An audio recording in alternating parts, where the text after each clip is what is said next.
Lynn and Britt Girioli. AJ Preller said yesterday that, as I said, an official decision could come by early next week. At some point. Or at some point. Yeah. I think this is interesting because his name popped up as the early names were starting to be, mentioned. It sounds like there was an earlier interview, which got him an actual interview in person. That's maybe what the delay has been. We were a little bit on the who was fired from the Cubs yesterday? David Ross. We were on David Ross yesterday. That could be something that has slowed things down, and now Phil Nevin's name is popping up again. So the other thing the Padres have said is that there was the general manager meetings, but now, from what we understand, the general manager meetings apparently have been cut short. Yeah, a little virus. Everybody got sick.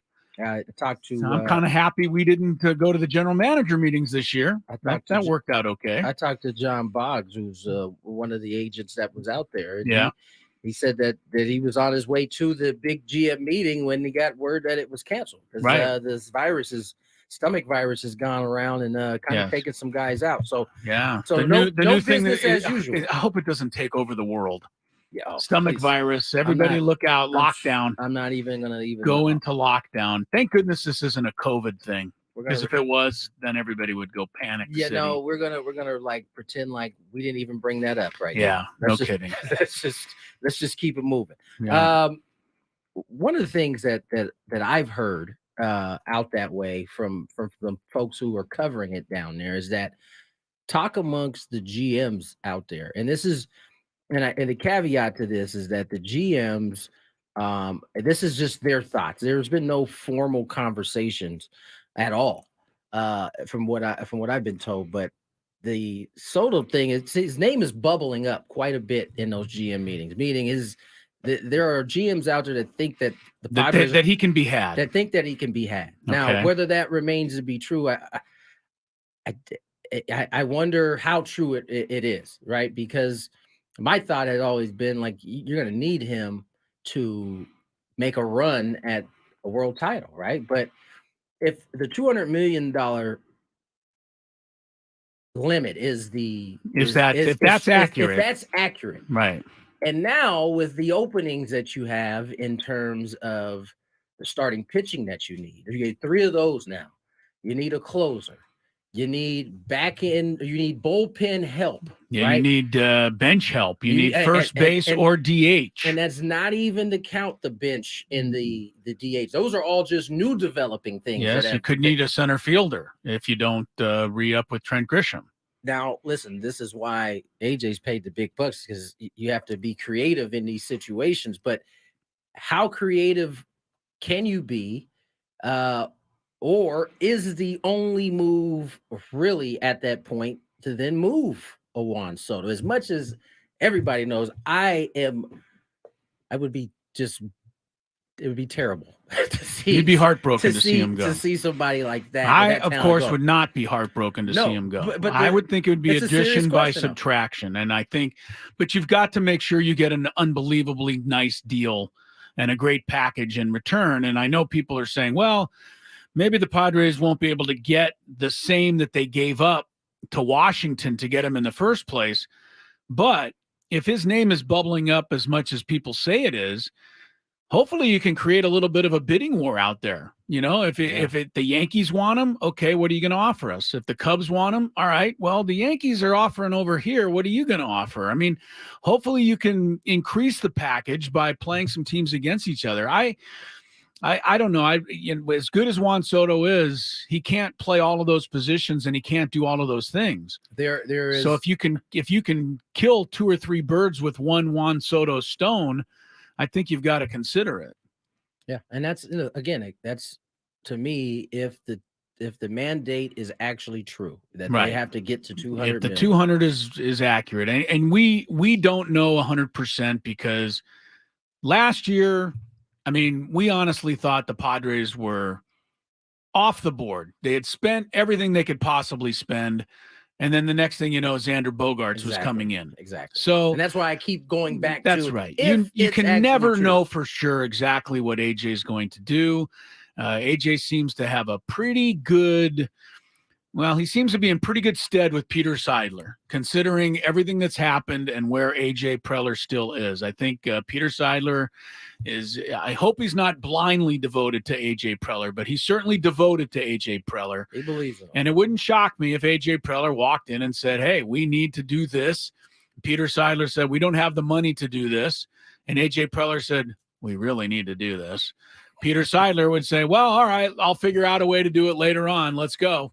Because that's what it seems like happened last year. Yeah. And, but it didn't work last year. And I think that's one of the reasons why a lot of people are being a little less willing to, maybe spend this time around. But they've got a lot of question marks that need to be answered right now.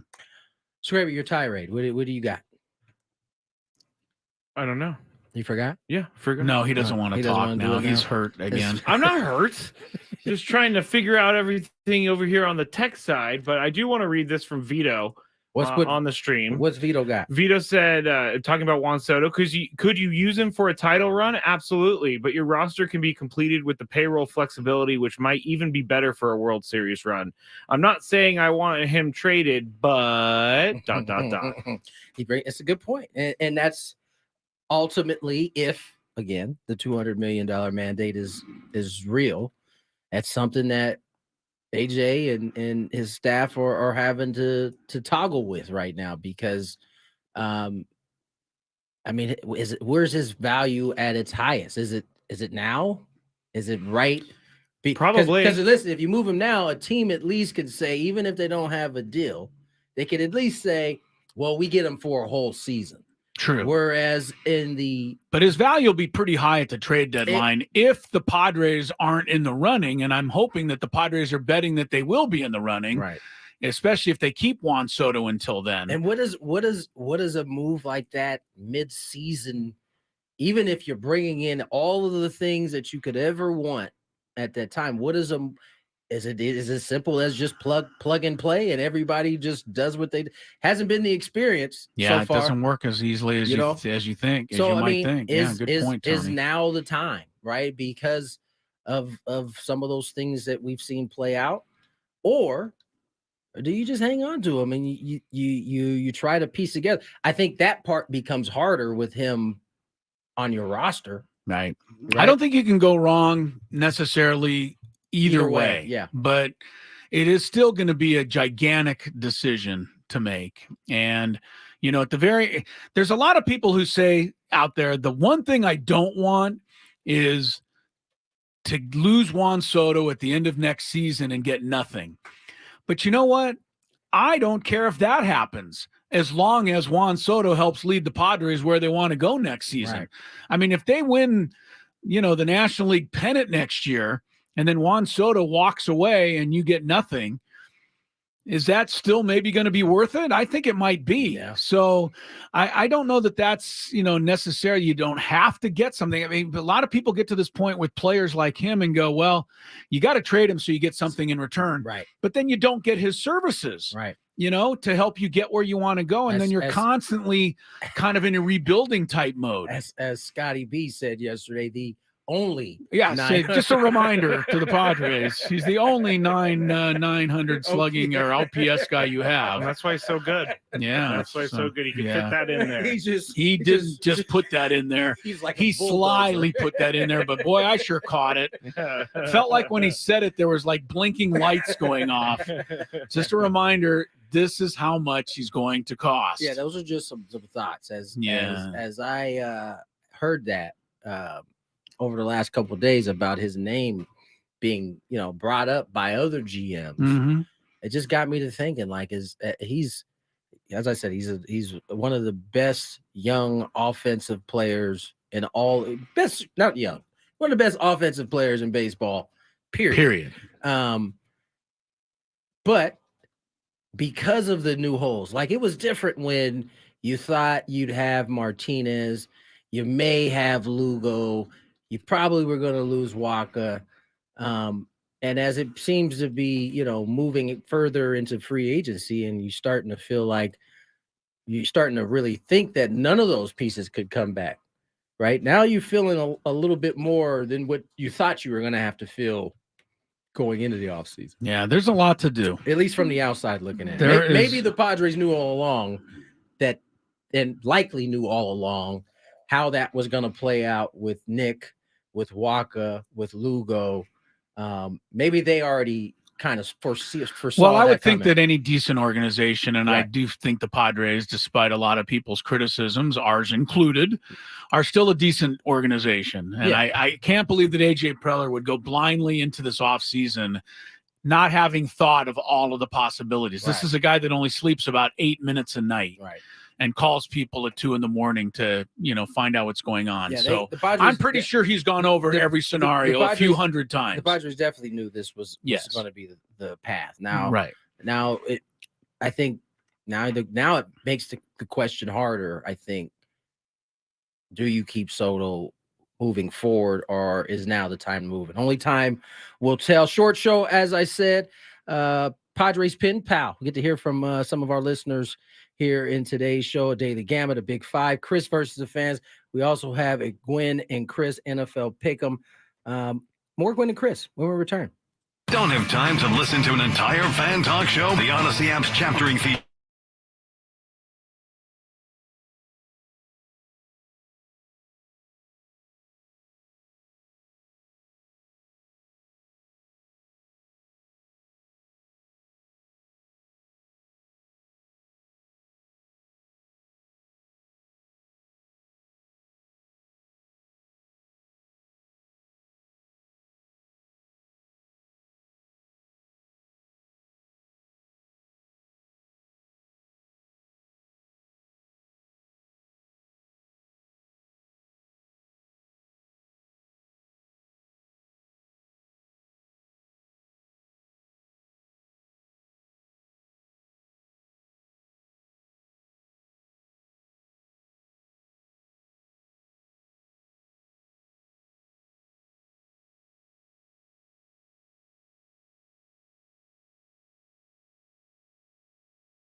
All right, plenty more Padre talk coming up.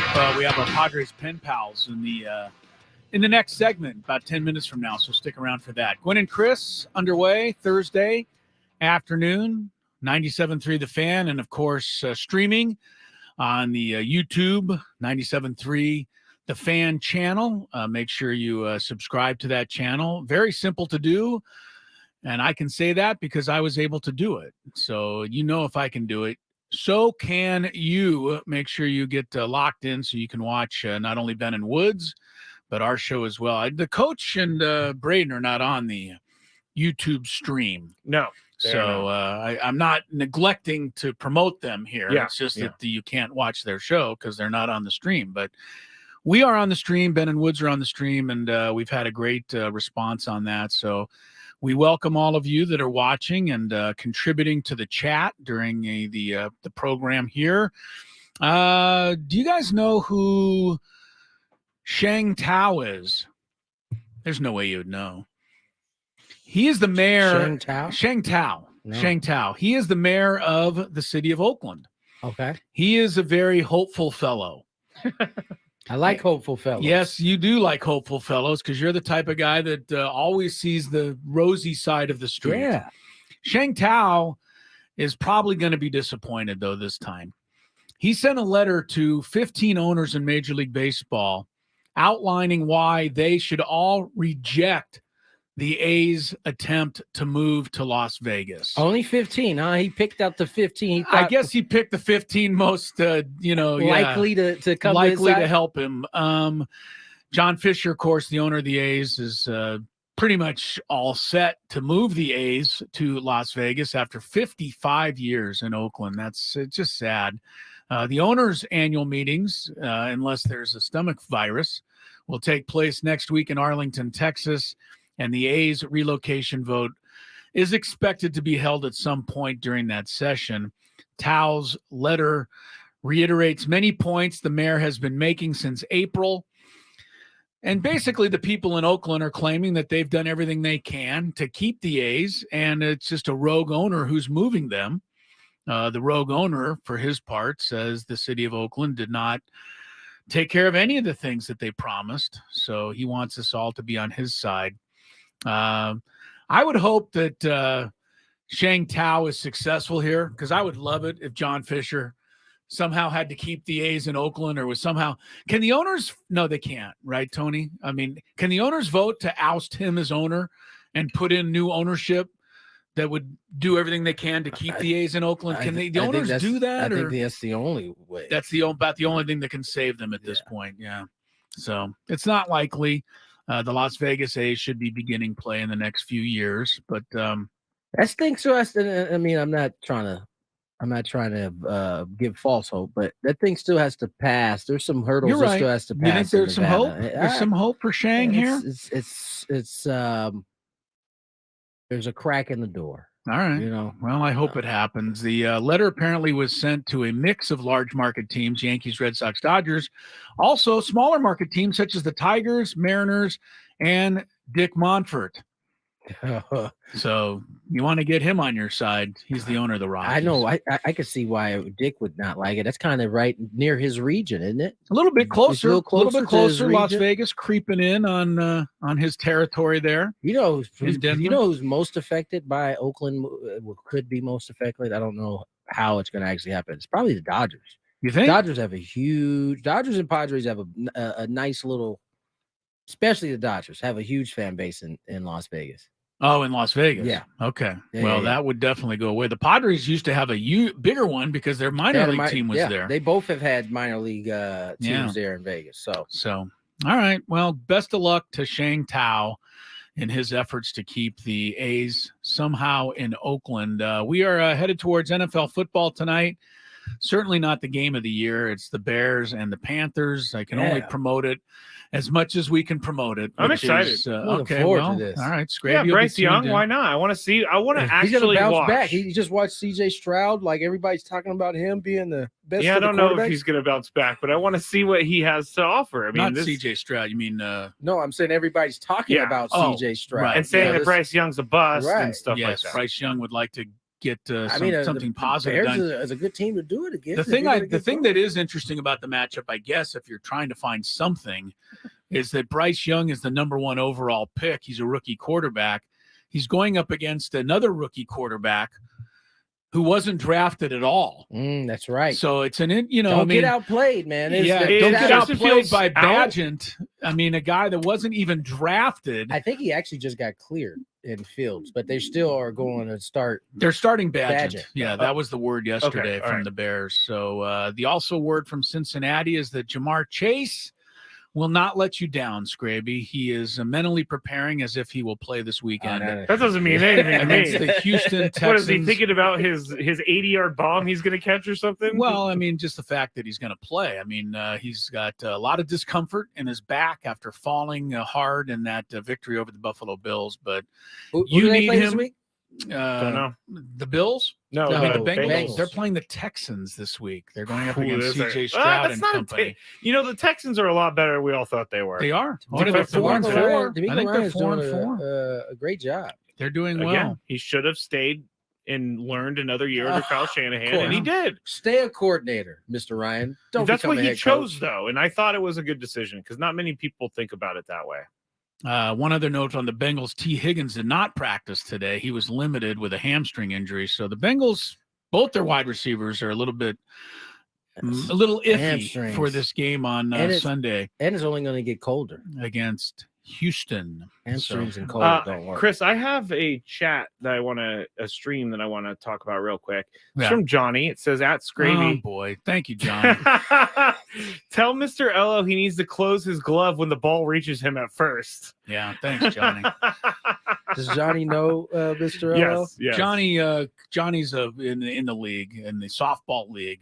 He's a very nice guy, good guy, and I really like him. But he was watching the end of our game last night, and we attempted to turn a double play, which would have closed out the game. Would have ended it. We were leading by 2 runs, and the other team had some runners on base. It was a key situation. Guy hit a sharp ground ball to third.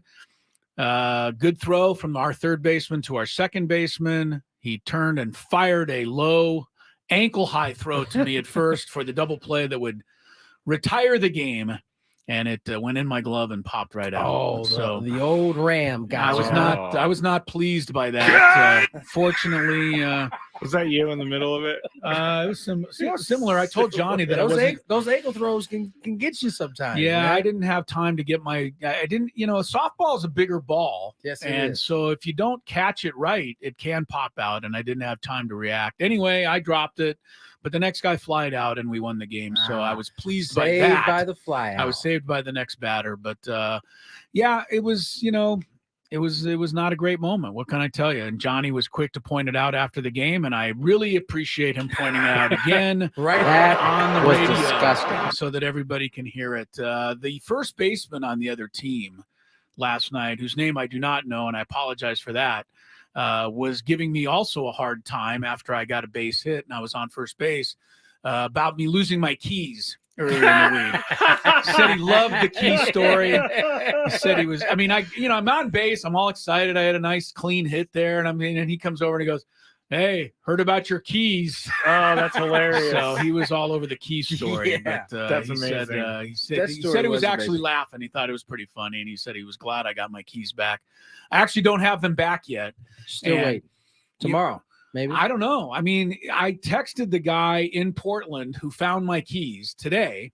And I said, "Hey, thanks for all your help." I buttered him up, Before you asked him when I asked, when am I going to get them? I love that. He buttered him up. Yeah, I buttered him up. "Hey, thanks for everything. You saved the day. When am I going to get my keys?" I texted him maybe 3-4 hours ago. I've heard nothing. So I don't know. The keys could be. You may not have put him in a mail yet. If he's anything like me, what would you do? Hang on to him for a month or two? Possibly, just because I would forget. Even if I kept texting you, if you kept texting me, I would be like, "All right, I'm just gonna do this, so this guy stops texting me." Well, but this is this isn't sunglasses. No, you're right. Somebody's keys to their car. You're right. Kind of an important. As you've been told, I'm sure a few hundred times now. My wife has asked a few times how much these keys cost to replace. Yes, they cost a lot to replace, and my wife has only asked where they are like once or 200 times since I originally found them 2 days ago. Yeah, I would probably when send them back are we quicker, getting the keys back? Because it's keys. Yeah, I still don't have them back officially. I'll let you guys know when and if that happens. But what's the guy's name sure. that you're contacting? That's Kyle. Come on, Portland. Kyle. Yeah, he's one of the sports information guys there. He does women's basketball. Oh, he's Portland. also man, this isn't my job. I'm sending this guy his keys back. It's nobody's job to send keys back. Right. I mean, That's who has that as a job? Right. Yeah. It's like that you're it's like going past the trash can, noticing that it's full, and putting one more thing on the top because you don't want to take it out. If I were him, I would have seen the keys and just kept on walking. Well, apparently he did see the keys at one point, which is how he knew that there was a chance they fell out from where they saw them the first time. Yeah, so I don't have the keys, but I'm glad everybody's interested. I'll try to keep you up to date on Real quick, Brock said on the stream, the same guy that bought Skraby's car is the guy sending Chris's keys. We're in trouble. You're definitely in trouble. That could be. Well, the only good news about that is that it had a happy ending. You did finally get your car sold, and you did get your money. It was so nice to come home and see it not there on the street anymore. Yeah. Well, it'll be nice to come home and see my keys hanging on the rack again where they're supposed to be. All right, we'll take a timeout. Padres Pen Pals. Lots of Padres stuff to talk about. I'm sure you have many questions. Tony and I will effort to answer when we come back on Gwynn and Chris. Ben and Woods on the Fan.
2:40 on the clock. Tony Gwynn Jr.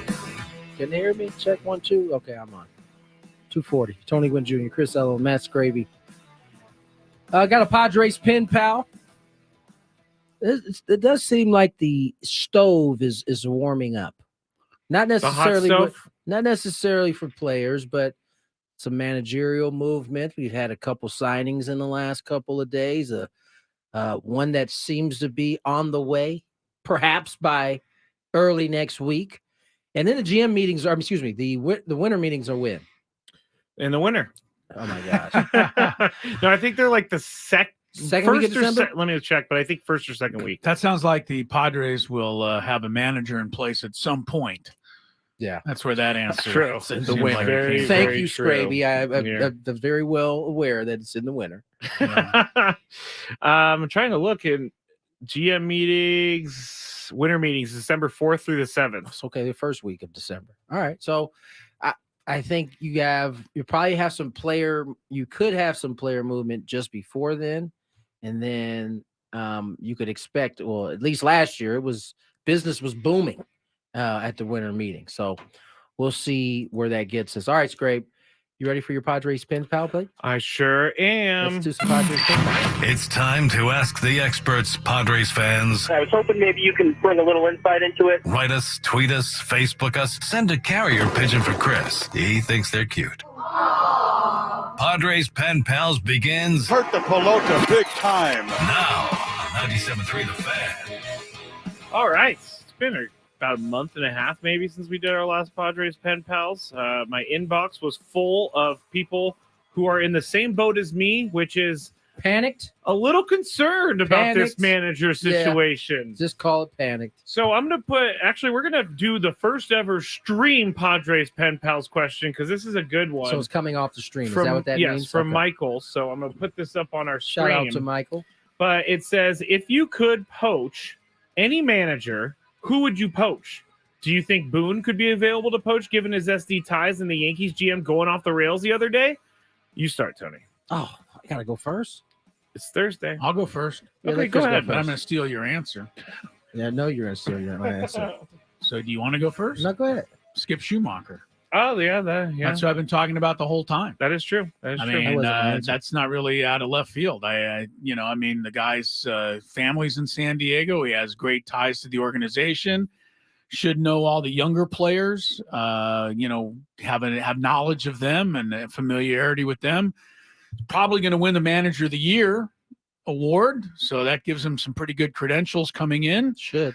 And the fact that from what we hear, he's not 100% thrilled that Kim Ng checked out in Miami. And I don't think that was her choice, right? No, not necessarily. And we also hear that organization isn't great. So it seems like a perfect opportunity. And you talking about poach, I guess that's what I would. That's the category I'd put that in. So I'm going with that. All right, Tony. Yeah, I love Skip, and that's a great answer. But I would poach Bochy. You'd poach Bochy. I'd poach Bochy. If you could have anybody. You said anybody. Yeah, anybody. Yeah, right. That would be okay. That would be pretty cut and dry. Yes, it is. Why would you want him? Very Tony? complicated. Any particular reason? Yes, Can you back that up at all? Yeah. Do you have any ammunition to Any back that up? About 4 rings to back it up. Oh, okay. Gonna need a reason here. We're gonna talk about Bochy and his 4 rings and what it means for maybe the Padres in the Big 5 at 340. But let's get started. It's time to ask the experts, Padres fans. So what are you doing? Asking questions before you play the old week? We've already done that. You're doing That's a this new again, one. huh? We've already done that. That's a new one. Here we go. There it is. This one's from CT in Escondido. I'm aware why the Padres need to cut payroll. Every business needs to operate, but while I understand this, I am confused by this. The options the Padres declined made sense, but starting pitching is in shambles right now. I would have been okay to see them spending a little more to keep some of these guys on the team. I was talking to my friends, and we couldn't come to a conclusion, but can you find, and I'm going to ask you first, Chris, can you find a good starting rotation by going antiquing through free agent pitching? And antiquing? Is that antiquing, yes. And I asked him what he meant by antiquing, and he said, basically, like you go to an antique store, you buy 5 items, and hopefully one of them is a great item. Oh. And so that's what antique also insinuates old. I guess in this application it does not. Okay. It's just like you're hoping that one of these comes to fruition. So Chris, again, can you find a good starting rotation by going antiquing through free agency? A whole rotation, maybe not, but you can probably find a guy. I mean, the list of pitchers that are seemingly mediocre that all of a sudden have a great year is really lengthy. I mean, Justin Steele is the one that pops to my mind. I'd never really thought much of Justin Steele before. Okay. I don't think the Chicago Cubs went into the season thinking that he was anything more than a number 4 or 5 starter. He nearly was a finalist for the Cy Young. He's not the only example of that. So, yeah, you can find yourself 3 or 4 guys, bring them in on cheap contracts, and I think you can find somebody. But, how many games are you going to give away while you're trying to find that guy? Yeah. So that's the problem with this idea. Nobody knows exactly what pitcher is going to be the one that has the breakthrough year. But there's a ton of guys that are out there that could all have a breakthrough year. And, so I think you can find people that way. And I think the Padres are probably going to have to find at least one guy that way. All right, Tony, what do you think? Can you find a good starting rotation by going antiquing through free agent pitching? Can you? Yes. How likely it is that it's going to happen that way?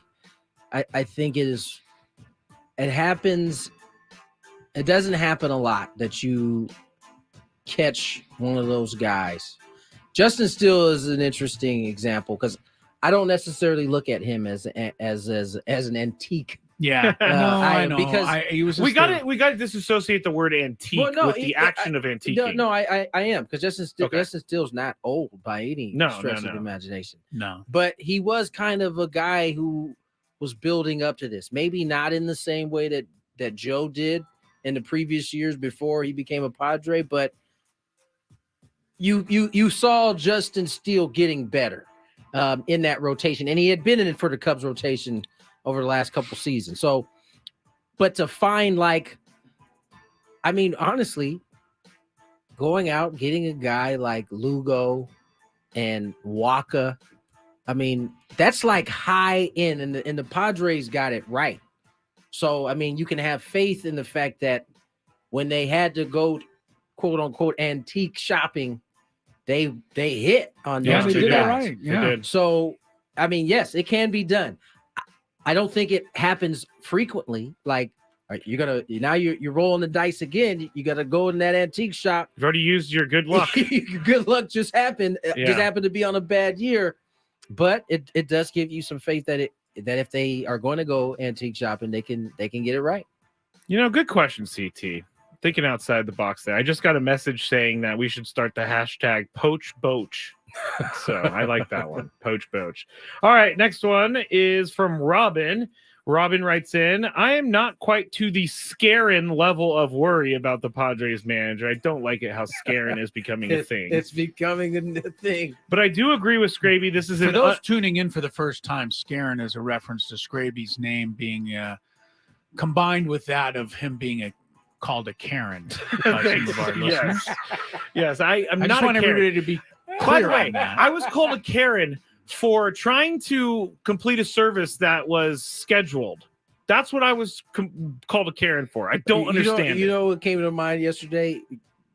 You told a story. You ended up getting somebody fired. Oh, it was the tip story you told. The tip story. Yeah. Oh, yeah. You got somebody fired. I guess I have to. That was off the air. So, that was off the air. So, we were talking about something. Well, it's on the air now. It's on the air now, and I don't really mind to tell this story, but back in my drinking days, I was at a restaurant with my friends, and I paid for the bill and whatever. We left, and I looked at my online banking the next day, and I saw they had like a $350 charge on my bill. I'm like, man, and since I was a drinker at the time and I'm a recovering alcoholic now, you can put 2 and 2 together. I don't really remember whether or not I spent $350. So I asked the other people I was with. They said, no, you definitely did not spend $300. After making me think I did for about 5 minutes. But I went to the restaurant and I talked to them, and it turns out that the waitress put a 3 on my bill, and so it was a $300 tip, hoping that this blacked out drunk guy is never going to remember. Well, he did, ladies and gentlemen. I did, and I went back. His scaring in him. That's not scaring. It came out and helped him in this That situation. is not a scaring move. Anyway. The girl who got fired thought it was. Well, then don't be changing people's bills after the fact. Right. It's good. I wonder how many people she pulled that off on, because it's kind of a good scam. You ended I ended a ring. A ring of adding 3s to $3,000. All right, back to the Padres Pen Pals. I am not quite to the scaring level of worry about the Padres, but I do agree with Skraby. This is an unnecessary task the Padres gave themselves this offseason. All I want is for the organization to win and succeed, and I don't care if it takes them another month, as long as this helps the team win. The one thing that does worry me would be the perception of A.J. Preller around the league after this. So Robin's asking, and Tony, you're up first. Do you think A.J. Preller being the GM would eliminate some otherwise qualified candidates? If those candidates didn't actually take a meeting, right? I could see a manager or a proposed manager saying, nah, just based off of solely what he's heard. But I think once they got into a room with AJ, probably wouldn't go that route. All right, Chris, what do you think about it? Do you think AJ Preller being the GM would eliminate some otherwise qualified candidates? I don't think it'd eliminate a good candidate. I mean, a smart, good candidate is going to go find out for himself. Right. I mean, even if you've heard stuff that you wonder about, I think if AJ Preller shows interest in that candidate, the candidate owes it to himself or herself, I guess, to go do the interview and find out for yourself. You know, what maybe what you're hearing isn't accurate. You know, we don't know for 100%. Maybe this was all Bob Melvin's fault. Could be. No, I don't think it was, but I'm just saying, you owe it to yourself to find out. So I don't think it would scare off anybody. No. All right. Thank you, Robin. To our last, and it is from Freddie. And Freddie says, thanks for streaming the show now. I appreciate your show and Bennett Woods for giving us loyal fans multiple different ways to stay up with the show. Lately, I have been putting your YouTube stream on at work, and then when I get in my car, I turn on the radio. It's perfect. And I get to see you guys look like what you guys look like when you argue. Now, my Padres question is something I hope you don't think is dumb. We saw a little small ball from the Bomel Padres, and I think we are all in agreement there needs to be more small ball. Chris or Tony, you guys choose who goes first. Is small ball philosophy something that is talked about in a managerial interview? Maybe if we were the Yankees, for sure. You're having this conversation. Get me some calzone, George.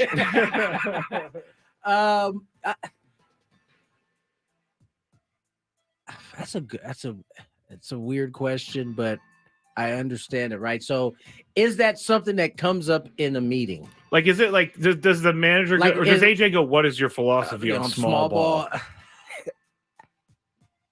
I don't know, but my guess is no, that it doesn't come up like that. Now, I do know AJ's very, very detailed, so maybe it's something that he specifically would bring up. But my guess is, outside of the Yankees, you're not probably hiring a manager based on his small ball philosophy. Acumen. Yeah, I get it. Yeah. Now, I think any manager that you hire, you're going to have those conversations, and there'd be some, middle ground found if said manager doesn't necessarily buy into it. But yeah, I don't know that it's high on the priority list when you are interviewing a manager. Chris? I think it's pretty low in this day and age. But I was really pleasantly surprised with both Arizona and Texas in the World Series and some games leading up to it for using the sacrifice bunt. Yeah. It is not a dumb play. Nope. And, I hope that, whoever does come in as a Padre manager, and I'm not saying Bob Melvin wouldn't have been smart enough to use it. It's got to be the perfect situation. You've got to have the right guy at the plate, et cetera, game, situation. But yeah, I think, I love the sacrifice bunt at the right time, but I don't think it's that big of a deal. Almost anymore. all of the teams in the playoffs used the sack bunt. They did. And it was a really effective play. Thank you to Freddie, Robin, and CT plus Michael from the stream. Now, a little surprise for everyone. If you are the third caller to 833-288-0973 right now, you'll win a pair of tickets to Saturday's UCSD-USD basketball game at Lion Tree Arena. Get tickets now for the Crosstown Showdown at UCSDTritons.com. Third caller, 833-288-0973. And with that, the Daily Gambit next on 97.3 The Fan.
Gwynn and Chris starts right now on 97.3 The Fan. Hi, hey, and how are you? Welcome back into the program here, Gwynn and Chris. 3:01 is the time. Chris Ello, Tony Gwynn Jr., Matt Skraby. And guys, is it a little early? It's November 9th. A Christmas tree has shown up on our desk here in the studio. Thank you for saying something. And it's taking up space. Taking up a little bit too much space for Tony's liking. So annoying. A little Christmas tree showed up here this morning. I love Christmas time. But not November 9th? Not November 9th. A little early. It's a little early. You know, I got a 3-screen setup here when I show up to Yes, you got to lay everything out. And you know, it's kind of in my plug-in way. You can move it to the left or right if you would but like. it's leaning, and you know, eventually it is gonna leaning. Fall. If you move it, hit some cameras. If you move it and it falls, and he has to chase ornaments around the studio, he's not going to be pleased with that. No, he's not. I don't blame you. I'm usually against this, but it was a nice surprise when I walked in. It was like, it gave me a little fuzzy feeling inside, like Christmas is almost here. We have our now it is also on the other side of this. We put up some orange lights for Halloween at our house. It's you been took the 9 Halloween days. lights and put them up already. The Halloween lights, I put them up in October. Right. But my point is, they're still up there. Oh, they're going to transition now. Guess whose wife has mentioned a few times that it might be time to take them down. I would assume in between asking where my keys are. I would see the lovely Lori. Can you retort with? You have legs and arms. No, you cannot. No, please don't do that. Scraby, I know you don't have room on your couch. I know. So I'm not going to even go there. I got to get the Halloween lights down. You can't, think you can get them a couple more weeks and bam, we right in Christmas time. You got your lights up. Yeah, but they're orange. I don't know that that's Christmas light colors. So it could be any color you want. Right, that's right. My excuse right now is that I need help to take them down. Yes. So it's going to be a 2-person job. I'm very busy every single day for the next couple weeks. Been a little busy. Have not been able to get the Halloween lights down yet. We are underway in the 3:00 hour. Good round of Padres Pen Pals there for you. The Major League Baseball award season is underway. And just so you know, they're going to be announcing the Silver Slugger Award winners here shortly. So we'll keep you up to date, see if any Padres get on the winner list. There are 4 finalists from the Padres. Those 4 Silver Slugger finalists being Hassan Kim, Xander Bogaerts, Manny Machado, and in the outfield, Juan Soto. So we'll keep you up to date. You thinking Soto's a winner, Tony? Yeah, I think he'll be the only winner. Soto'll be the only winner. We'll find out exactly how that turns out here in a little bit. But in the meantime, we had some winners and losers last night, especially in the NBA. In the loser category, I think the Lakers would fit pretty uncomfortably. My goodness, what happened there? I don't know. Yeah, not a good night for the Lakers. Got blown by 34. What are you looking at, Skraby? By Houston. I zipped my lips. But as I tried to explain to Tony and make him feel better, the Bulls also lost by 1 point in overtime. What would you rather have? It's still an L. No, they lost to a much better team. Yeah. Than the Lakers did. Lakers lost to the sorry you-know-what Rockets. And they wasn't sorry yesterday. They beat them by almost 30. Does the word rhyme with pass? Yeah. Yeah. Rockets really, they blew the Lakers out. LeBron only had to play 27 minutes. Well, so they got his minutes down. That's good. That's a good thing. That's the silver lining. Lakers are 0-5 on the road. Starting off poorly on the road, just as they did last year. Tony left here last night while we were watching the game. He was like, man, I'm just going to have to go home, and I'm just going to be angry about this game. I watched like another 2 minutes when I got home, and it wasn't getting any better. No, it didn't. I was like, I'm done. You never got close. I'm not giving my Wednesday to anger. I got to give a little credit to the NBA TV network. They're doing a better job this year of following the finish of close games. They're getting out of bad games and going to close ones. At the very end of the Bulls-Suns game, they showed almost all of overtime and most of the end of the fourth quarter. So as a Bulls fan who doesn't get the games normally, I was pleased with NBA TV last night, but I just wasn't pleased with the outcome. Believe it or not, Ronald Acuna Jr. has won his 3rd Silver Slugger. All right. So that was probably the most obvious. That's pretty obvious one. The Silver Sluggers, I would say. All right, we'll keep up to date on that as we get underway in the Daily Gambit. Do you like money? I think about money a lot. Do you like money without doing anything? Duh, winning. Do you want to make money while watching sports? I think Washington is immortal luck. Washington! Woohoo! If you answered yes, this is your segment. Just don't blame us when you lose. Nothing is ever your fault.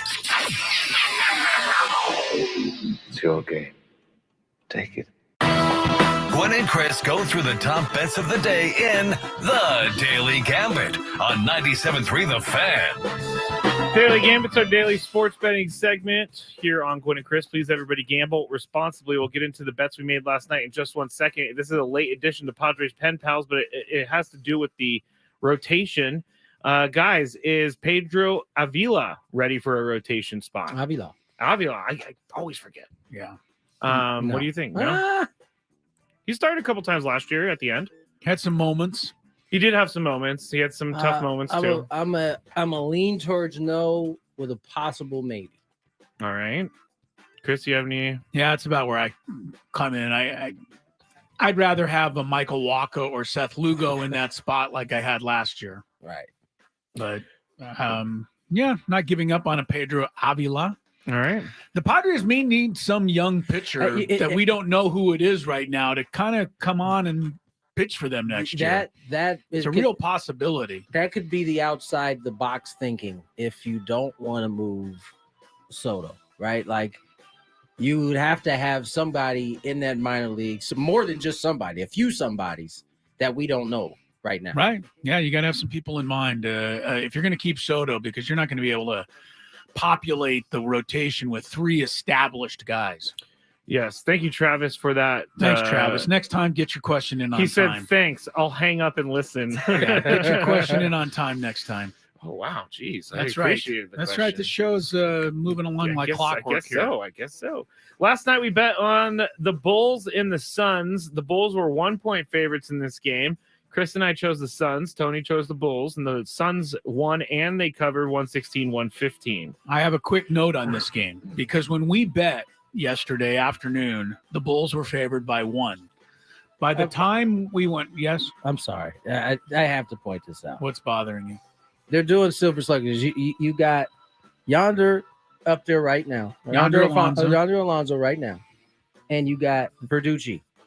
Who do you think they had breakdown mechanics of a hitter? I'm guessing Verducci. Yes. What is make it make sense? Like he was pointing out places where Acuna's hands were. It's more believable. Does Tom Verducci, does he not have a playing past? I don't know. Tom Verducci? Yeah. That's what I know of. No, you do not. Because sometimes those guys get into broadcasting through being a player. No, he got into broadcasting through being a sports writer. He was like, so last week in my beer league softball, my hands were down here. Come on, man. Yonder's right there. Yeah. Please. Let a major league hitter break it down. Go ahead. All right, back to you, Chris. That's fair. That's fair to be annoyed by that. Here's what you would have also been annoyed by. The Bulls were favored by 1. By the time we went off the air last night, the Suns were favored by 1.5. So the odds switched at the very end, which means with the Suns favored by 1.5, they won by 1. So the Suns would have been a losing side of the bet, right? Depending on when you made the bet. Anyway, it's just one of those interesting to me circumstances. Yes, that is accurate. Skraby, you're looking like you're puzzled. I'm not sure if they're saying that Juan Soto won a Silver Slugger or if he's a finalist or something. He got the third one in the National League. Okay. Soto, Betts, and Acuna. Oh, and he's making a slugging outfielders. 4th career Silver Slugger award. I love his hat. He's got the Soto shuffle. Him in the Soto shuffle stands as the logo on his hat. Anyway, all right, Lakers. And I think he just put it on just now for this part because it has a sticker on top. Lakers and the Rockets yesterday. We bet on the total score in the game. It was over under 221 points. Well, we all said over, and we were all correct, but barely. I had in mind 222 total. I think it was 128-94. We should all thank the Rockets. Yeah, the Rockets did most of the work. Yeah, the Lakers didn't do their part of the heavy lifting there, but we got over by a half point. And then Wembayama, he was playing the Knicks and made his Madison Square Garden debut. Chris said under 19.5 points. Tony and I said over 19.5 points, and Tony and I were wrong. He had 14 points. He had nothing at halftime. Yeah, it was not a great Madison Square Garden showing. Not a great debut. No. Toledo minus 19.5 in Maction yesterday. Maction. I turned this one on late in the game and saw that I had won the bet because I was the only one who took Toledo at minus 19.5 on the spread. You guys took Eastern Michigan. Toledo won by 26 points. Yeah, 49-23. All right. So there. Good for you. Kings at Vegas Knights. Kings were minus 1.5 on the puck line. No, the Knights were minus 1.5, but it doesn't really matter. Okay. Well, yeah, it doesn't matter because the Kings won 4-1. Yes, they did. And baby. Tony wins that bet. Kings are perfect 7-0 now on the road. They are not to be messed with on the road, unlike the other LA team, the Lakers. They are to be messed with. Kings are really having a nice start to the season. The Kings are 8-2-2 overall. Go Kings. With the 7-0 perfect slate on the road. You remember when it was fashionable? Well, in our generation, hockey jerseys. Do you remember this? Oh, yes. Our generation, as in the Skraby Gwynn generation. Yes, I do. I never had one, though. Oh, I did. You did? I had a Mighty Ducks. I didn't have a Kings. Oh, the Mighty Ducks was sweet. I remember one of those. After seeing the movie, and then they had a real team. That was great. It's great. The only bet I have for tonight is a 3-leg same game parlay on the Panthers and the Bears, giving me a reason to watch this game tonight. And you picked out of this game. Giving me a reason to watch the game tonight. First part of the parlay is the Bears on the money line. Then you have Deontay Foreman, the Bears running back, anytime touchdown scorer, which I'm just praying for him to get that. That's the hardest one, I think. And then DJ Moore. As I was picking this bet on the website, it changed even more to a lower receiving yard total of under 55.5 yards. So Bears money line, Deontay Foreman touchdown, DJ Moore under 55.5 receiving yards. I know that Tony wants DJ Moore to have more than that because he's on his team, fantasy football team, but it's been a struggle for DJ Moore with Tyson Bagent. It's been about as much of a struggle as it is on these three-legged parlays you pulled out. That is true. That's good news for you, Tony, that he's betting against DJ Moore. It really now, is. DJ Moore, didn't they already play on Thursday night? And he had 200 yards. Yeah, How is this possible? Yeah, the Bears are the NFL's giving us 2 Bears games on Thursday nights. God bless their heart. I thought every team only had to play once. Yeah, that used to be the rule. Wow. No longer. Oh, gosh. All right, Chris. Tyson Bagent over under 188.5 passing yards. Skraby, I'm pretty sure you're going under based on what you just said. Well, I also looked up the Cardinals. The Panthers have given up the 3rd least passing yards on defense in the league, so I'm going to go under. You're going to go under. The Panthers have given that up because they're so far behind. Teams are just running the football. Maybe. Actually, that could be true. I will also say under, though, until Bagent proves differently. Tony, 188.5. Yeah. I don't know. I don't know what to write down. I'm going to go up. I'm going to go over. I'm going to go up. I'm going to go over. Up. Tony walks to the window with his money. Up, please. Tyson Bagent, 188 passing yards. Up. Milwaukee Bucks, Indiana Pacers tonight. Where did you go with that, Chris? I went under. Okay. I also went under. Bucks and Pacers. And Pacers is the next one. 241.5 points. That's because the Pacers so far this year are averaging 126 points per game. They're putting up massive totals. They're playing the Bucks tonight, 241.5. Chris, I will take every NBA game goes over, so I'll go under this time. That was stupid thinking, but Tony, I'm gonna go under too. That's a lot of points. that is really a lot of points. And the Bucks play some defense usually. Yeah. Skraby, 122, 120. that would be 242. But yeah, it's gonna be tough to get that high. Yeah. I think Skraby, I what do you need to wanna be the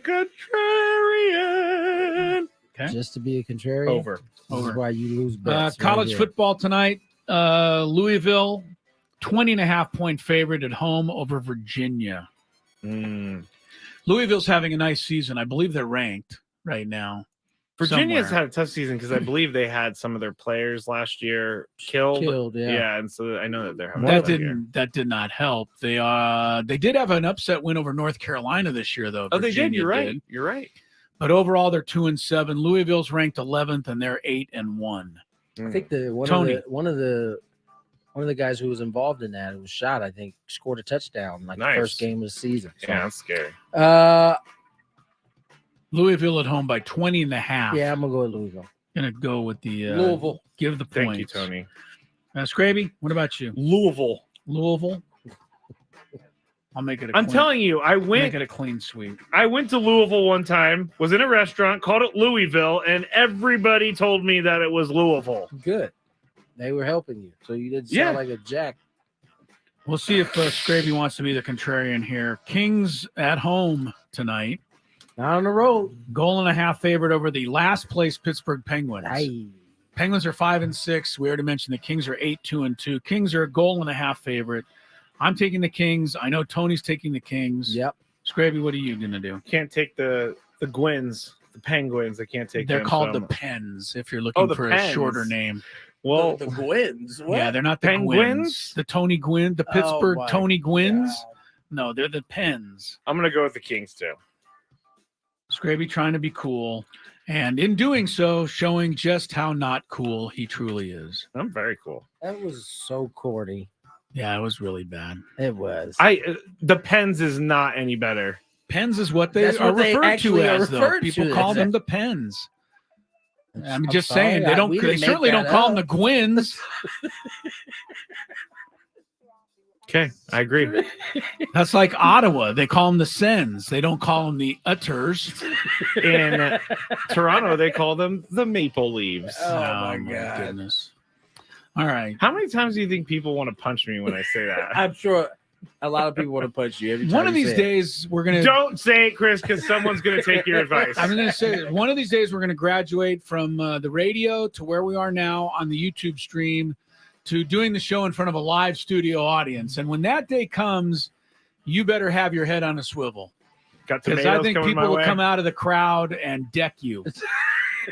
That's not fun. That's not fun.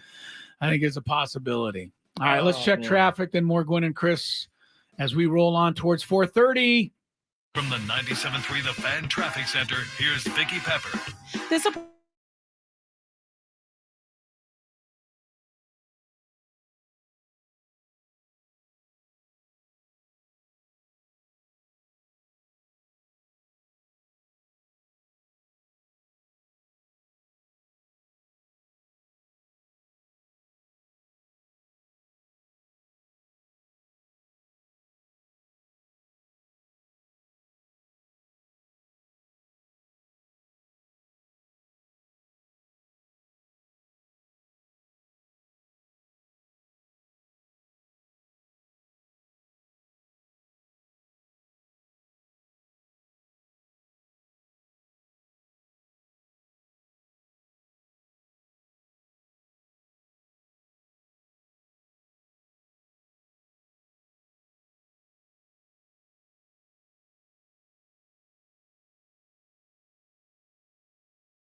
It follows Tony Gwynn Jr., Chris Ello, Matt Skraby. Some, I guess this is considered some Wave news. It's more of an NWSL news. Of course, the Wave went out one game short of getting to the championship. The NWSL announced a 4-year media rights deal that will partner the U.S. Women's Top Flight with CBS Sports, ESPN, Prime Video, and Scripps Sports in 2024. The news marks the upcoming end of an exclusive 3-year deal with CBS Sports. This was the most interesting part of the story. The deal is reportedly worth $240 million to the league, according to ESPN sources. That's unbelievable. But this is what the previous deal was: a massive increase from the 3-year, $4.5 million agreement that was previously in place with CBS. So it went from 4.5 to 240? 240, and that's in a 3-year span. So sweet. NWSL sweet. Having a lot of success. Who are you picking in the championship match Sunday, Tony, here in San Diego? OL Reign versus and the Gotham, whoever they Gotham, it's New York team. New York, I think Gotham. I think OL Reign will win. The Reign beat the Wave, right? Yes, they did. The Reign beat the Wave. Yeah, we have championship soccer in town on Sunday. Yeah. The NWSL championship game. Unfortunately, the Wave not a part of that game. They could have had the home championship game. Man. Gone right from there to the parade. Yeah. But alas, the parade waits here in San Diego. About that. We currently, I think they got all the. They're doing a lot of the Silver Slugger right now. We're not missing too much. Soto got one in the outfield with Betts and Acuna. Bryce Harper was the National League DH. American League outfielders: Kyle Tucker, Julio Rodriguez, Luis Robert. The DH. I think that's who I picked yesterday, wasn't it? You picked him for all baseball. Oh, that was all MLB. All MLB, yeah. Shohei Ohtani was the American League DH. I saw Seager and Semien won the second base and shortstop in the American League. So a lot of Rangers getting represented. That was my watch talking. He heard. What'd your watch have to say? He heard you talking and decided to call me. Is your watch called yourself? Yeah, it called Tony. Yes. Wait, what? That's something you said in my watch's mind thought that you should call Tony. I see. So it started. You called your watch a he. He or she. Okay. Sorry. Well, I didn't know the voice is that a you man. referred The voice to is a man. Yes. So it's a he. You can change the voice, can you not? You can. Can you make it like a distinguished English gentleman voice? I think they have one of those. That's what Lori has on her car directions. And it drives me absolutely nuts. Why? You don't like because the it gets old after about the first, 10 right at the fork. Yeah, right. Yeah, it's fun for a minute or two. I don't know if you remember this. We had a listener call in and ask if I was an Apple voice. Yeah, I do remember this. Yes, because yes. So I went and found. I actually found the voice that does kind of sound like mine. It's not me. Yeah. And so I use that now. You use your own sound-alike voice. It's not my voice, yeah. Wow. And I know that it actually does because my wife was like, she had heard it for the first time. She was like, is that your voice? It's like, no. Oh, really? Your wife even thought it was your voice. We wouldn't be living in this house if I was the Apple Watch voice.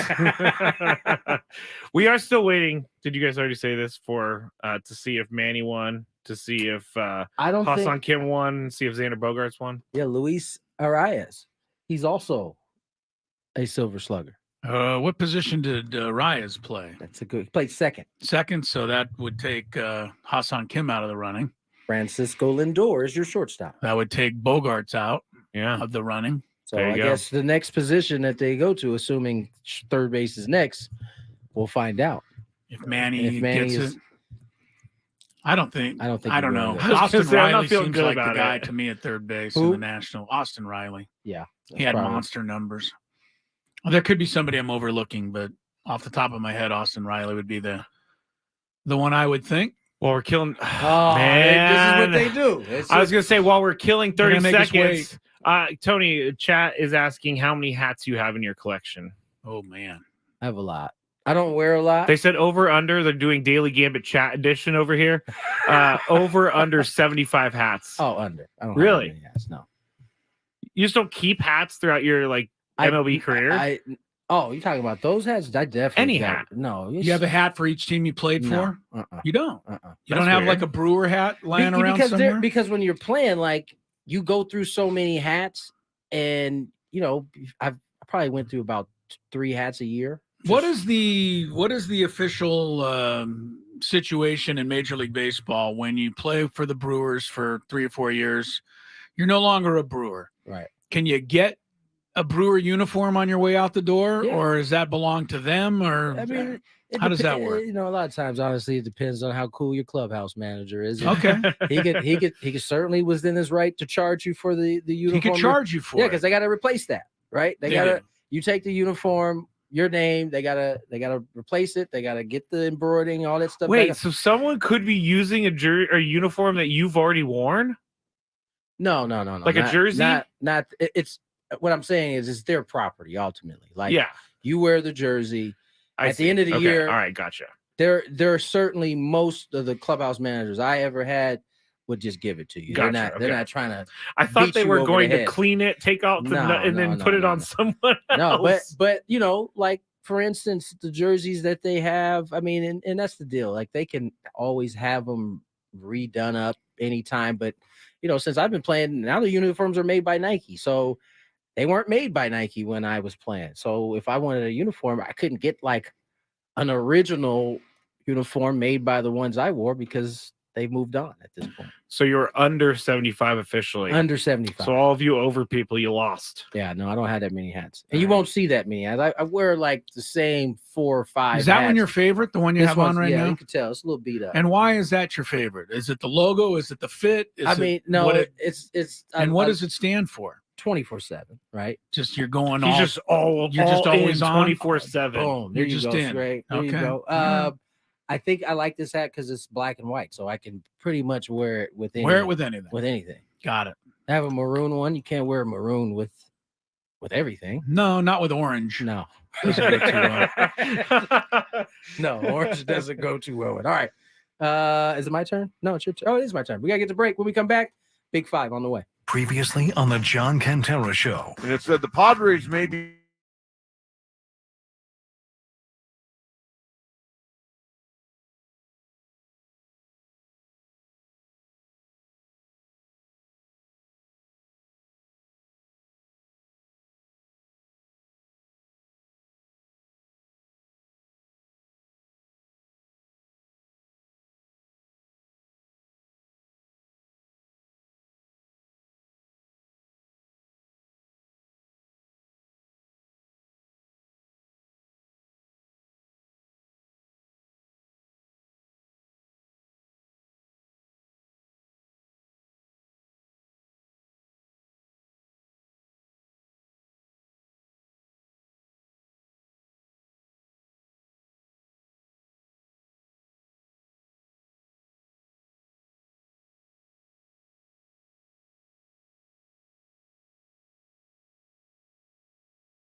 base. Xander Bogaerts lost out to Francisco Lindor at shortstop. Hassan Kim lost out to Luis Ariz at second base. But there is a utility spot still open, so I don't know I don't know if Hassan Kim might be eligible there. But as of now, Padres have one Silver Slugger Award winner. Tony Gwynn Jr. has a lot of free baseball jerseys that he got after playing in Major League Baseball, but apparently he is kind of alone in that category, or at least our good friend Bob Scanlon feels a little left out hearing that you got all these free jerseys, Tony. My guy, Bob, texted me. He must have been listening. He said, I never got a free jersey in my life. Yeah. Had to pay for every one of those. Had to pay for everyone. He paid for the Cubs, Brewers, and Scan even spent a little time with the Tigers, Royals, and Astros. And is this right? Montreal Expos? Yeah. They were still around in 2001. Yeah, Scanlon had a cup of coffee with them too.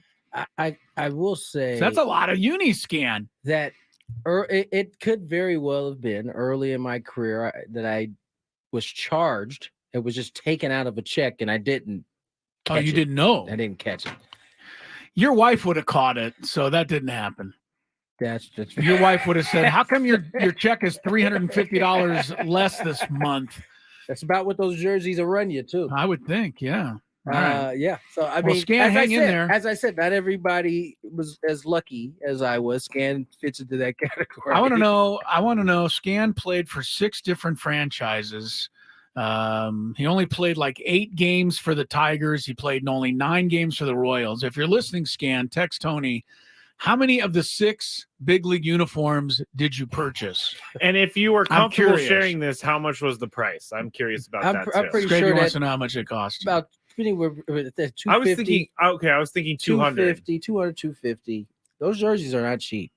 Yeah. No. Well, if you're still listening, Scan, how many of the 6 did you purchase? By the way, I did not know this. Bob Scanlon was a 20-game winner in Major League Baseball. Yes, he was. Bob was no slouch. Not all in one season. Don't let Bob fool you, man. But he won 20 games in his career. It's 20-game winner. It's not very nice, 20-game winner. It's very nice. You misled me. He won 20 more games than a whole lot of other people on this planet. How many years did Bob get? He got a lot of years. Yeah. 9 seasons in the big leagues. That is nothing at all to sneeze home. He started 39 games, and he was in 290 games total. Bob Scanlon finished with 245 career punchies. Punchies? Yeah. Oh, my God, Scan. 209 career walks. Sinker. Okay. Control wasn't always his best friend. Those, him being as tall as he is, getting all that lined up. Get everything lined up. The same direction ain't easy. All I can think of about Scanlon's baseball career is when he told me that when he was with the Cubs, which he was for the first 3 years of his career, 1991, 2 and 3, the bullpen for the Wrigley Field at the time was along the side there in front of the fans. And he told me that every time he would get up, there'd be some yokel in the crowd that would go, "No, don't get Scanlon up." Hey, that's got to make you feel good. Chicago was ruthless at times. That's got to make you feel good. Your home ballpark. Bob just texted me. He said, Tigers wouldn't even let me buy it. I was so bad there. Oh, really? Tigers didn't even let him purchase. 150, 175. That was a little high. That's not bad. That's not bad at all. No. That's well worth the price. Absolutely. You'd want to have. They should, keepsake. They should give it to you. Exactly. They should. Let Come on. Where's that $150 going? Yeah, the Detroit Tigers going to go use it to rebuy another jersey, I guess. Just announced the Detroit Tigers baseball club has gone belly up.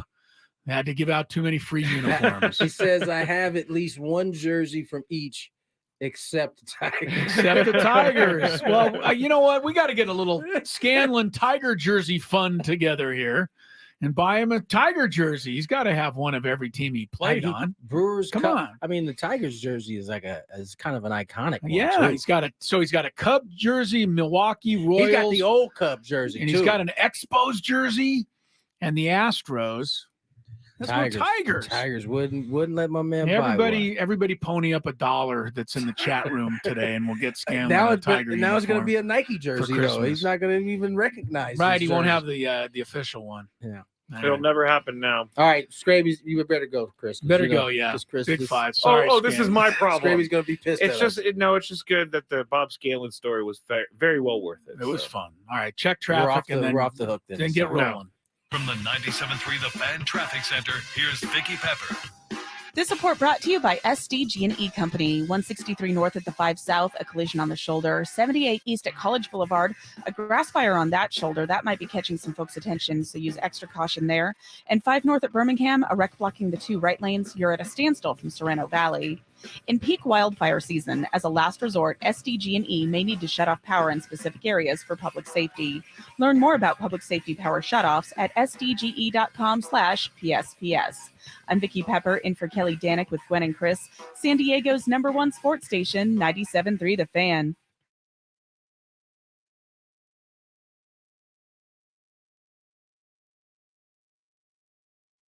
Dead air is always a good ratings booster. Sorry about that. I was enjoying our talk about Bob Scanlon so much right there. Forgot to do what you're supposed to we do. were on commercial break I forgot. there. I did. I really did. I took my headphones out. All right. We're gonna have to skip the open, but this is the Big 5. Score a Turkey Day touchdown when you shop your whole feast in one trip, and that's it at Smart and Final. Use promo code SFThanks, all one word, for free delivery on your next order. That's SFThanks on your delivery, and it will be free on your next order. All right. It's the most wonderful... This is off to a fantastic start. I know. Now I'm flustered. It's the most wonderful time of the year, everyone. 2024 MLB Power Rankings time. Oh, Chris's favorite. And our guy Will Leitch ranked teams for 2024. Number 1, he has the Braves. Number 2, the Rangers. And number 3, the Orioles. Padres are all the way down at 14th in his power rankings. So, Tony, is this too high, too low, or just right? How about I don't care? Is that an answer in there? Tony, is this too high, too low, or just right? Probably just right. Based on how they finished last year, and now middle of the pack team. Based on were they middle of the pack? I guess they finished over 500. So yeah. And now the holes that they have to fill, question marks. Not knowing where payroll really is going to be at, whether it's 200 or less or more. I think that's a fair evaluation to start here November 9th. Yes, 2023. Chris? Yes. Is this too high, too low, or just right? Well, considering they were like number 5 or 4 or 3 or even 1 last year, and we see where that got them, I'll go back to what Tony said. Just right. I don't care. That's not a choice. I gave you an answer. I mean, it's like when it means nothing. It's like when you get the Scantron out and you just don't answer a question. That's not none a choice. None of the above. None of the above. That's not a choice. It's often a choice. None of the above. The thing is, whether you answer it or whether you don't answer it or you go abracadabra all the way down, you still could get the same result, which is a wrong answer.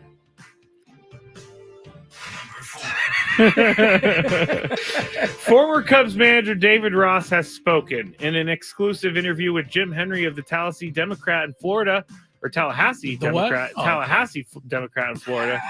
What did I call it? Tallahassee. Tallahassee. Man, this has not been a good segment for me.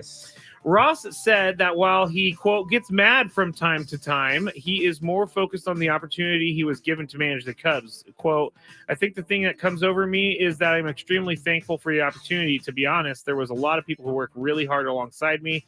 I'm really thankful for the 4 years I got, and coming from zero coaching experience to getting the chance to manage such a great organization that has impacted my life in a great way. Chris, how long would it take you to get over something like this? Being fired unceremoniously? Unceremoniously, surprisingly fired. Yeah. Probably, a month or so. But I think his answer was pretty classy. And you might as well keep it classy, considering you're still kind of in the running potentially for some other openings. Good point. Word up. I mean, the Padres aren't the only opening that's still out there, right? I mean, the Astros. I think it'd be interesting if he went to the Brewers. How would you like that? Little manager swap. Yeah, just a manager swap. I mean, David Ross going to get more than this opportunity, so he needs to keep it on the up and up. All right. I'm trying to keep it short to get you back on time. Thank you. Yeah, Thank you very much. I won't answer, so you're good. While searching for topic, I won't answer, so you're good. Oh yeah, sorry, Tony. You're good. No, we can go no. I think this question I would like to ask you: how long would it take you to get over this? If I didn't see it coming, it'd probably take me a while, probably longer than a month. But typical David Ross, classy answer that he gave. But Chris is right. He also knows that. I mean, if you've ever met David Ross or talked to him, that's what you would expect him to say. He's one of those glass half full type of guys. But I think to Chris's point, he also knows that he's going to be a candidate for other job offers out there. Yeah, he's got to keep it classy. He certainly don't want to be burning bridges. No. What is going on with these? Yeah, man. I don't know. A loud one there. It's tough over here, guys. While searching for topics today, I kept coming across the same headline that I think is a little ageist, to be honest. The headline generally reads, Angels hire 71-year-old Ron Washington as their new manager. Why does his age make the headline? I'm asking you guys. I don't think Beaumel's age was in a headline when he went to the Giants. I can't think of another one off the top of my head. Or Carlos Mendoza, I didn't see many headlines. I knew that he was younger, but I didn't see 43 in the headline. Chris, do you find this ageist? I find anything that happens to anyone over the age of 40 to be ageist. Now that I'm in that group, or I've been in that group for a while, but I didn't really think about it until you mentioned it. So I guess I didn't find it to be ageist. I think it's noteworthy that somebody 71, is still working at that kind of level and having success and getting an opportunity. So I think it's a noteworthy part of the story, and I don't think it's ageist. No. All right. Tony, do you think it's ageist? I guess I would have to see how it was written in there. I think bringing up, that's kind of the standard thing to bring up an age of in the headline of the story. Maybe not in the headline, and that seems a little egregious. It seems a little strong on the age thing, but I'm just happy Ron got another shot. He certainly deserves it. He's gonna do well too. Even for the Angels, believe it or not, this is going to be a great job. You keep turning the volume down. I didn't do that. There you go. Gosh, man. Chris is for some reason a uniform guy. So naturally, this next one spoke to me, guys. Tonight, the Bears are going to play the Panthers, and the Bears are going to wear their orange helmet uniforms, which includes the orange helmet and the orange jersey, much to the dismay of Bears fans. Fans hate this uniform, mainly because they are 0-3 while wearing them. Of course. Others are saying they're just ugly because there's too much orange. I personally like them. Tony, what do you think about the Bears orange helmet uniform scheme? I mean, I don't know if I have an opinion on it. I think I like that there's a little bit of difference than what we've seen. I mean, if Bears want to be mad at some of their their 50th anniversary uniform, if I recall correctly, was one of the uglier ones. Oh, it was like, no, I like the Michigan Wolverine helmet thing. Yeah, I didn't like that. Okay. I didn't like that. I can see why people think the orange is ugly. This is a pretty traditional organization, fan base. So I can see them not liking the change, but everybody's doing it. Everybody's doing it. Got to Chris? keep up with the Joneses. You do. Everybody's doing it, and everybody has alternate jerseys. Doesn't mean they have to be disgusting and ugly like the Bears are. Number one. Number two, Tony can't wear his maroon hat with these uniforms. Why are you interrupting? I don't know. This guy is. I don't know. Having a day. What are you doing? I don't know. I was just making a funny line there, and you stepped all over it. Kill not the good the He second killed the time. joke. It's Killed no the good the joke. second time. I'll just stick with what I said. I don't even know what you Don't said. like the Bears uniforms. So That surprises me, though. a further reason why I will That not be surprised you that watching Chris tonight's doesn't game. like him? Yeah, why wouldn't you like them, Chris? Because I think they're ugly, and I think they're garish, What the Can I get a definition, Yes. please? bright, and just unsightly. Garish. Don't they have the Dolphins ever worn an orange uniform? Yes, they did, and it was awful. Okay. Garish. It was garish. It wasn't Hungarish. We talked about this before, and I was rudely gaslit by you two. There's only one thing I can't prove, and it makes me kind of nervous about this next topic. The fact that a Padres manager has left the team for the Giants, and that manager won 3 World Series in his time there. Bruce Bochy was on KNBR this week, and he was asked about that. And he said, quote, that's the road to success, I guess, Bochy said jokingly. And he said, it worked out for me. Bomel's a smart guy. He goes, wait a minute, that worked for him. I'll try that. End quote. Bochy won his first World Series in the 4th season with the Giants. So on a scale of 1 to 10, Chris, how worried are you about Bomel rattling off 3 titles in 5 years? 0. Was 1 to 10? Was it 1 to 10? 1 to 10. Oh, sorry. 0. Okay, he's going with a 1. Tony, how worried are you? 1. At least you give me a number. He's not going to be there long enough to win 3 world titles. In 5 years? In 5 years. See, as I say, odds of that are pretty. 1. Yeah. It's on the scale. I knew this was more of a jokey joke. I just saw that Bruce Bochy was asked this, and I thought it was kind of funny. It was a jokey joke. It was a jokey joke because I know you guys and your what's the word I'm looking for? I don't know. I'm trying. Whatever it is, I hope you find it. And your thank God the music comes. That means it's time to go to you break. guys in your predictable ways. Really? Yes. I find us to be quite unpredictable. One thing you know for sure, we will play Chris vs. the Fans when we come back. You can dial in for some trivia stuff, 833-288-0973. Win fabulous prizes next on Gwynn and Chris.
I can't hear myself. There we go. Today's not a good day, guys. I was putting Tony's music down or microphone down when I was trying to do this with the music. I was like, I went from being able to hear myself. I can't hear myself. Yeah. So Chris versus the Fans short show. We got a Gwynn and Chris NFL Pick'em coming up here in the next segment. Were you able to replenish the question? Your questions took a beating yesterday. I got enough for today. Yes. You got enough for today. That usually means you got enough to get through a couple. But I kind of want to get to the tiebreaker because we had a great suggestion in the chat, and it was to have Skraby's rooting for everybody to lose so he can get a tiebreaker. So this idea can come. Yeah, I'm gonna keep the idea until we get there. I'm gonna do everything in my power to get you guys a win before we can get to a tiebreaker. I'll just make sure that they get a win. How about that, Scrape? I can't do that. No, I know you. I wasn't depending on you. Yeah, I've never missed a question on purpose. I can't do it. I thought about it because there's some really good. You what? I said can't do it. That's what Mike Singletary said. Right. I thought you were doing another one of my voice impressions. David Ross quotes coming out. Is that as spicy as I think it is? No, I think that's accurate. He says if my boss doesn't think I'm a good manager, then he should move on, and that's. His boss should move on. That's what his boss did. Jed Hoyer said, he moved on. Great, Mr. Counsel. We'd like your services. I hope that David Ross goes to the Brewers. I think that would make a kind of a fun little rivalry in the NL Central. It would make it spicy. Spicy. All right. Without further ado, if you want to get into, how's the phone lines looking? Really good. Okay, so really I won't give out the number. 833-288-0973. Here's from Chris versus the Fan. If you had one shot, one opportunity to take down the human almanac himself, howdy do. Now is your time. Listen to me, this guy is dangerous. Now is your opportunity to win a prize. Well, I hope you know what you're in for. Chris versus the Fans starts now on 97.3 The Fan. All right. We have not given the rules, I don't believe.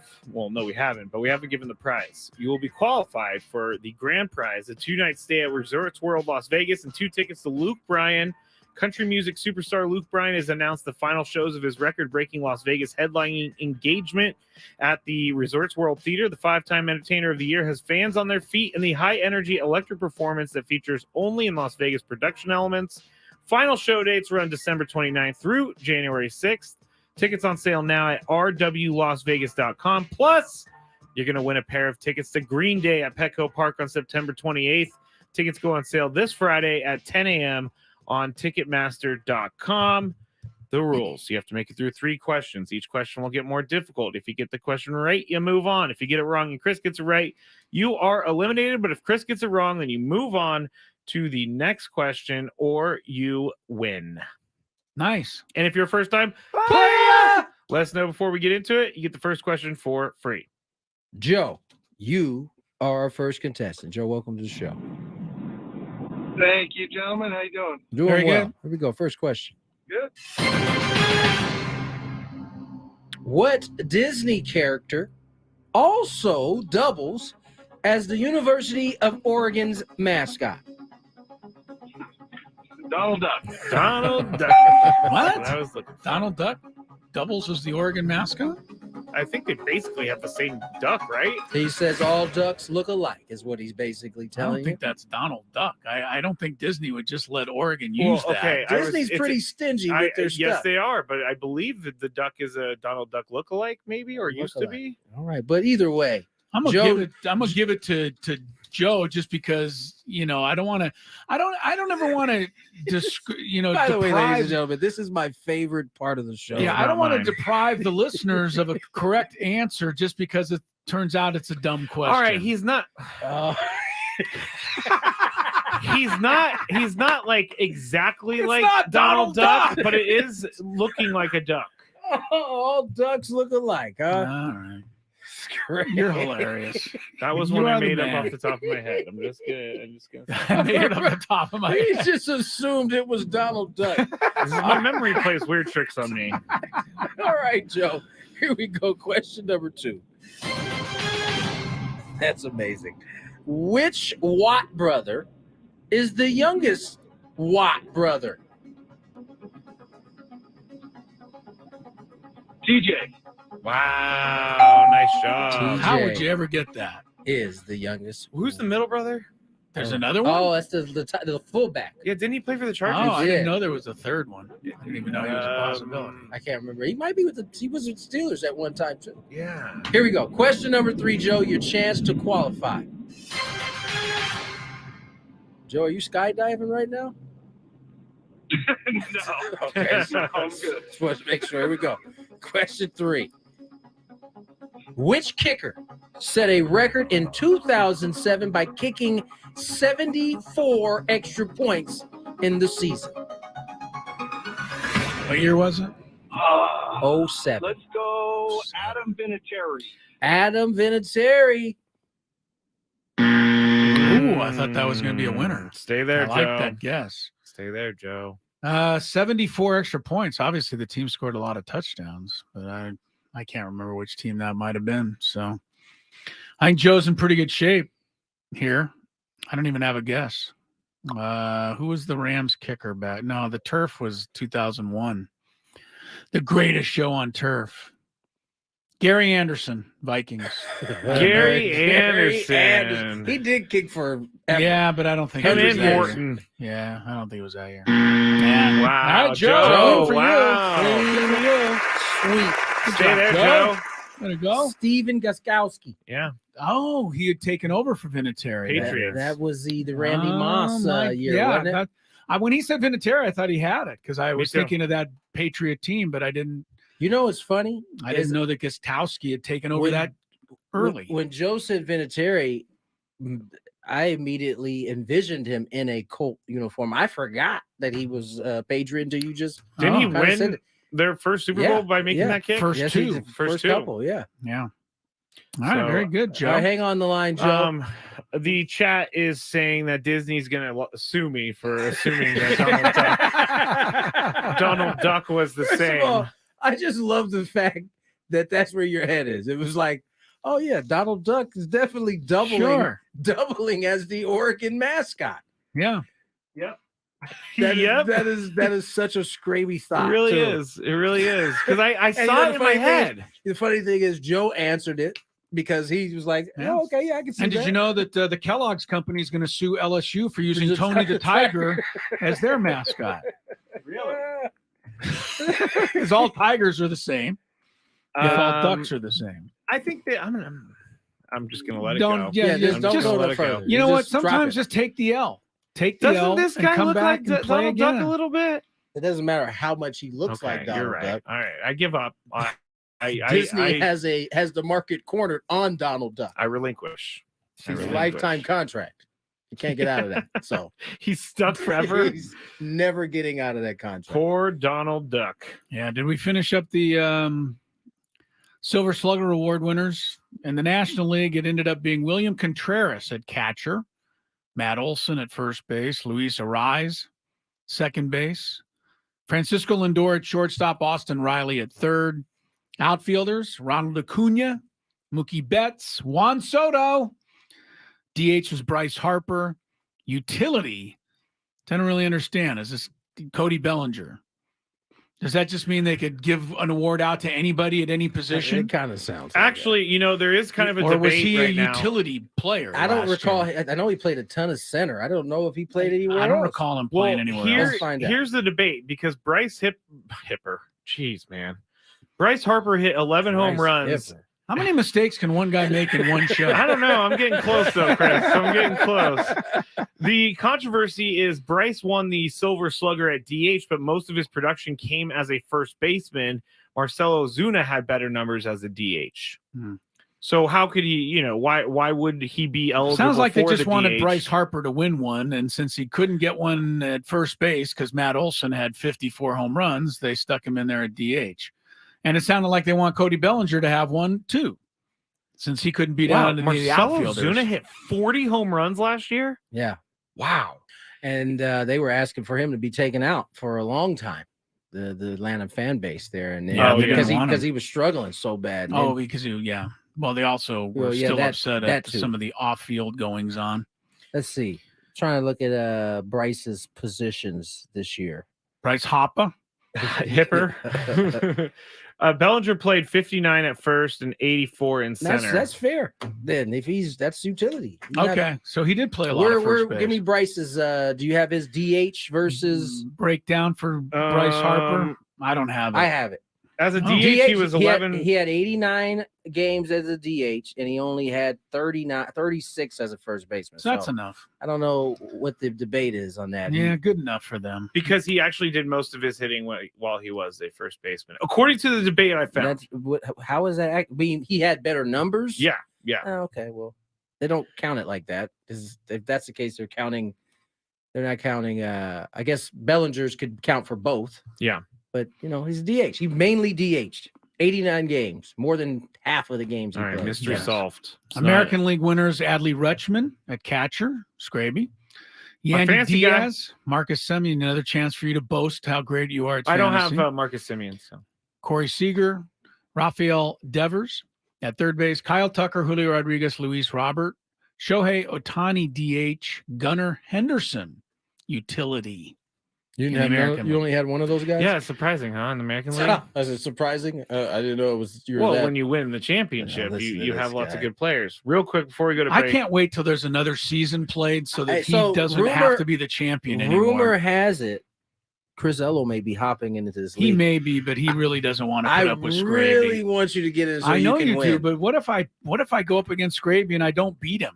That's going to make it worse. It's going to be very disappointing. I mean, it's already bad enough that I'm playing him in fantasy football this week and unlikely to beat him here. I have a feeling you're going to beat me just because that's just how my luck is. The biggest fan contest is returning on November 13th. Visit 973thefansd.com/biggest fan. Register your name and then listen at 9:15 a.m., 11:30 a.m., and 5 p.m. during each fan talk show. If you hear your name called, call us back within 10 minutes. And you'll qualify for our grand prize, 20 tickets to a 2024 Padres game in the Odyssey Suite to watch a Padres game with your friends in all of the fans' house. Bada bing, bada boom. Let's get to break. When we come back, we'll end today's show with a little Gwynn and Chris NFL pick'em. From the 97.3 The Fan Traffic Center, here's Vicky Pepper. In Encinitas, 5 North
for Skraby in this segment. We just had a development off the air. Get to it quickly before we go into Gwynn and Chris NFL Pick'em, please. This is breaking news. 97.3 According to the Oregon Ducks Wikipedia page, he is based on Disney's Donald Duck character through a special license agreement from Disney. So there. Wait, this is Wikipedia? Well, me and you can get on there and write that on Wikipedia. I trust Wikipedia enough. Enough, huh? Thank you to Adam Paul in the chat who said this, and I had to go confirm it, and it's there. It's true. How about that? You got another acorn. No, this isn't an acorn. I knew this all along. See, you guys gaslit me again. No, we didn't gaslit you. You guys gaslit me. You got lucky. Let's be honest. You guys looked at me. the duck, and you said, man, this duck looks a lot like Donald Duck. Honestly, here's the picture I had in my mind. No, listen, I'm just saying, you got lucky, right? You didn't do any research. You just assumed that it was the same duck, and you happened to get it right. I'm not going to say that. I'm going to say that I knew this the whole time. There's no way. You already admitted it. Fine. Skraby, you're going to have to do the NFL Pick'em segment. I honestly am going home. I cannot put up with you when you happen to hit one like this. All right, I'll move on, but we'll always remember this as the day Donald Duck proved me right. He did. The Oregon Donald Ducks. Who knew? Who knew? All right, time for Tony and I to go after each other in NFL Pick'em. Okay, NFL fans, it's time for NFL Pick'em. But not like boring Pick'em like all the other sports radio shows. We see who's the best in Gwynn versus Chris. NFL Pick'em edition on 97.3 The Fan. The Fan. All right, seems like we got a contest again. I had a good week last week. Hit my upset pick with the Vikings over the Falcons. Picked up some ground on Tony, and it is now just a 6-point spread.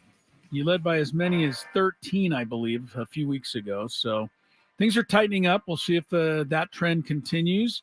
Score is Tony 64, Chris 58. Tony picks first this week. 3-point game, 2-point game, 1-point game. And then we'll do our upset pick after all of that. Tony, I can't imagine you're going to take anybody other than the heavily favored Cowboys over the Giants as your 3-point pick. Don't even have to have his microphone on. No, my mic somehow went out. Well, it's been all day with Skraby on that. Let's go. He's busy celebrating the duck thing. And I'm he's actually forgetting to finish the show. Replying to tweets congratulating me. So. Of course, congratulating you. Team Skraby over here. Let's go with the Giants. No, I'm joking. Well, Dallas. All right, Dallas is your 3-point pick. I'll take Buffalo over the pitiful Broncos on Monday night. Although I continue to think Buffalo is better than they truly are. I mean, they're 5-4, and don't forget they won 2 games on missed pass interference penalties in the end zone. They could be 3-6 even. Yeah. It's been a weird year for Buffalo, but I'll still take them.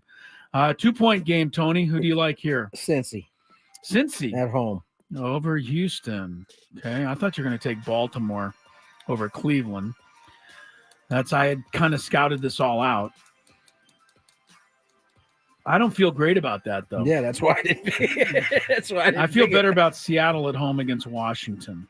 I'll take Seattle for my 2-point game. I feel better as a 1-point pick with Baltimore. Yeah. All right. And then my 1-point game will be the Steelers over the Packers. I don't think the Packers are very good. Mike Tomlin, how many times has he actually won Coach of the Year? He probably should win it every year. Yeah. But this year especially, he's got nothing on that I think team. we said that like the last 3 years. This year, especially. He's got nothing. And every year he's over 500. He's never been under 500. And right now I think he's 5-3 with that team. All right, board gets cleaned up here now. You get an upset pick. If your team wins, you get the amount of points that they're underdog by. Who do you like for your upset pick this week, Tony Gwynn Jr.? You've been very good on these all year. This is why you're leading the competition. You have like 3 minutes until the end of the show, so you can scope it out to your heart's delight here. I'm gonna go with a little baby one. This baby one. Let me go Arizona over the ATL. Arizona with Kyler Murray making his debut.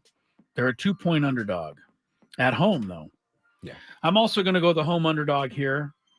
I'm going to take the Los Angeles Chargers against Detroit. Chargers are a 3-point underdog. So you probably got it figured out there. But if Arizona wins, Tony will get 2 points added to his score. If the Chargers win, I would get 3 points added to my score. We will fill you in on the results next week. Skraby, are you still sending what's going on over there in terms of the celebration that's happened, the gala celebration that is going on? Is there a parade being planned in your honor? Not yet, but I am looking for nothing new yet, but people were very excited. A random ham said, "Here for once to prove you might in fact be right about something." Thank you, Random Ham, for phrasing it that way. Actually, yes, that was not much of a compliment. No, that was a put down. Basically, he was saying that you're very rarely correct. But I like Random Ham, so it's okay. We actually met this person earlier, Tony. This person's wife, North County Doc, said, "Tony Good Jr., Matt Skraby, thank you guys for being so awesome and nice to my wife earlier. So envious of her since I'm the one who listens to the show." She did say that. She did say that. That's right. But yeah, that's it for Drake. I'm Drake Smith. The first time I went to Oregon sports website, they weren't good at sports yet. And next to the logo, it has the copyright and Disney next to it. So I'm Team Skraby on this. Yeah, you got that one, Skraby. I mean, we're not going to argue. Yeah, Tony and I know when to just take our losses and move on. That. We'll move on to the next discussion. I tend to bathe in my losses or my wins. You definitely bathe because you guys gaslight me so much that I'm dumb. We did not gaslight you. You guys do that a lot, so I got to bathe in them. Skraby, we've gone over this. You completely got lucky. You didn't look to see if Disney had given up their rights or lend their rights out to Donald.